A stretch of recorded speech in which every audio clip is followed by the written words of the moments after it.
All right, welcome to HoopsTracker. Jerry Howard here, your host. HoopsTracker, your source for Colorado women's basketball.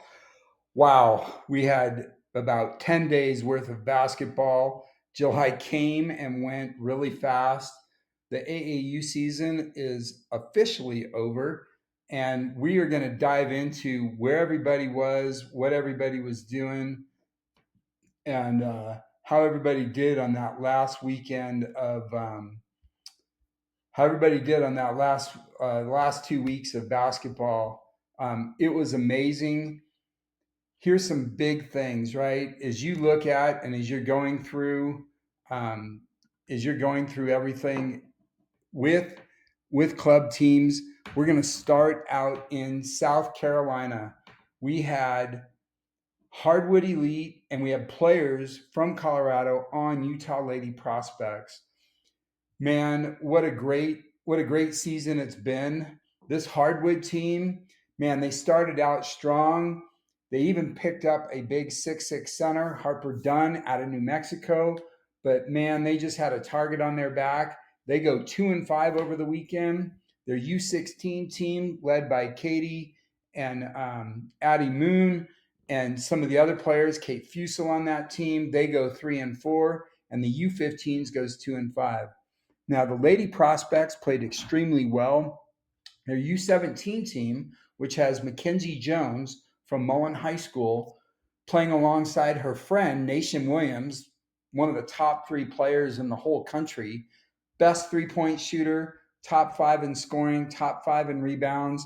She's got offers coming out of her ears. This team played incredibly well, and they made a run and they made it to the Final Four and came up just short and go 5-3. Mackenzie played extremely well. Their U16 team, Ava Chang, the U16s actually played extremely well and got bounced out early in the playoffs, but they go 4-3. Now let's swing and let's see what's happening out in Chicago. Actually, we'll go to Cincinnati, then we'll go to Chicago. In Cincinnati, we have the Select 24 and Select 40. You have Grit Hoops. Man, all I can tell you is the most improved club team this season is the Grit Hoops Select 40 U17 team. Just took a little bit more time for this team to gel, but they came together and they went on a huge run in the Select 40 tournament. I believe they made it to the Elite Eight, maybe the Sweet 16, played extremely well. The Hoopsters top team, they were playing extremely well. They go 3-3. Unfortunately, they did not get it into as deep to the playoffs. Last year, they made it to the semifinals, didn't quite get there. The U16 team went 4-2. They played extremely well in Cincinnati, and then the U15 goes 2-4. But man, the Hoopsters, the Jason Kidd team that has three Colorado players, has Chloe Parker, Bree Crittenden, and Kyla Hollier. They go 4-2.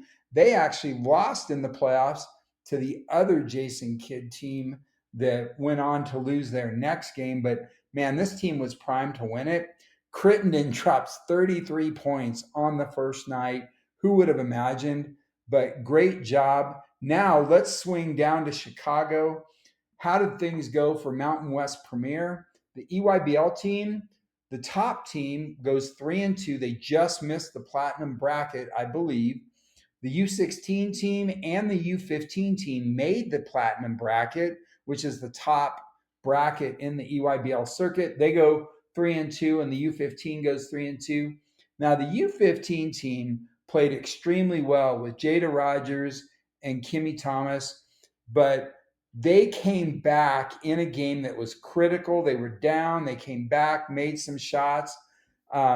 Great time for the EYBL teams in Chicago. The EYCL teams, the 16s went 2-3. The U15s went 1-5.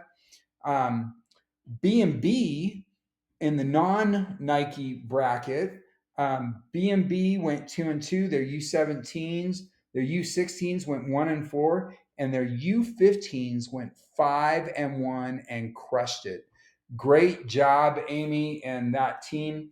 BC Denver. BC Denver's top team didn't do so well. They had some rough times. They go 1-5.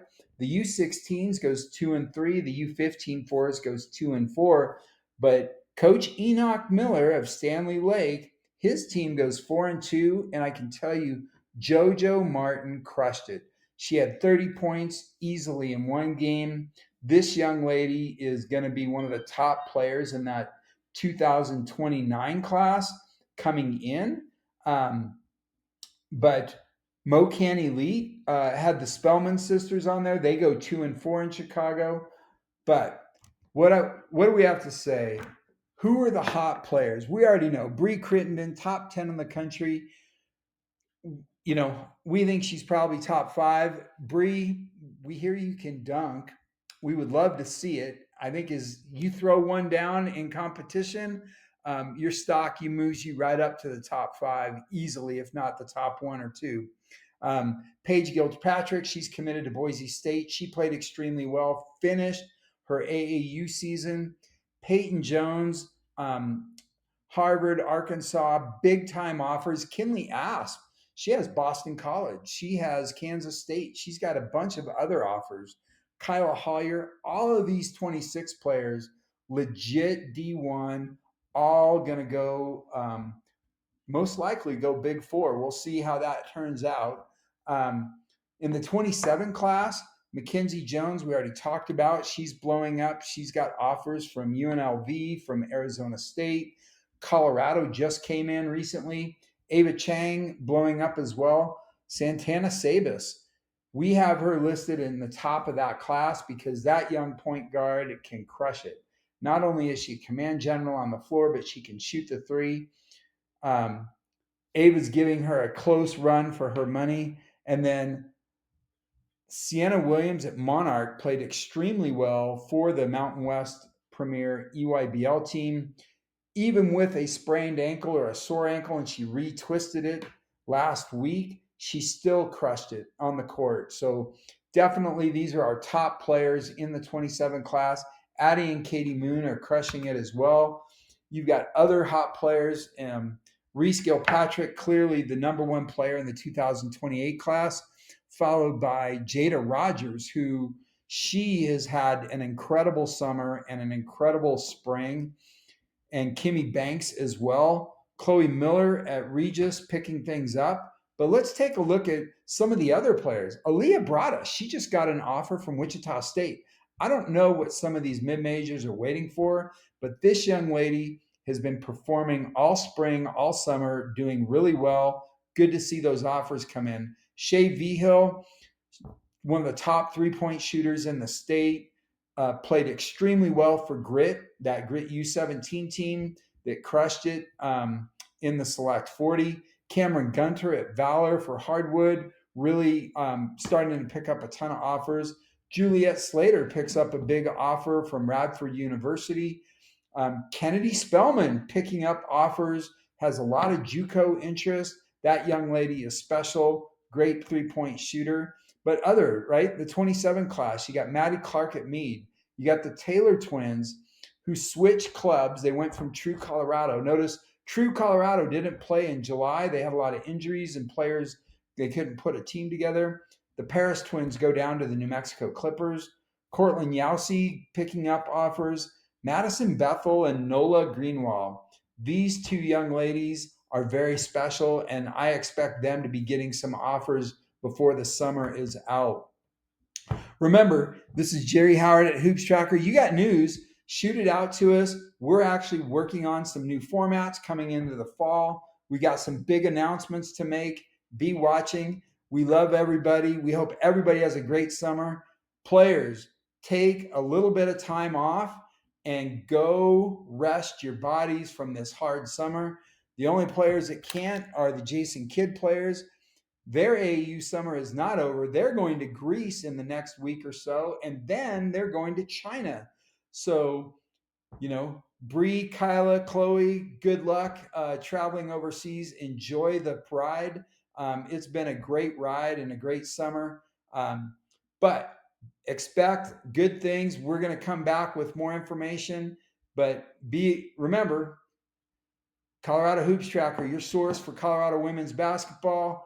And we look forward to seeing everybody on the circuit.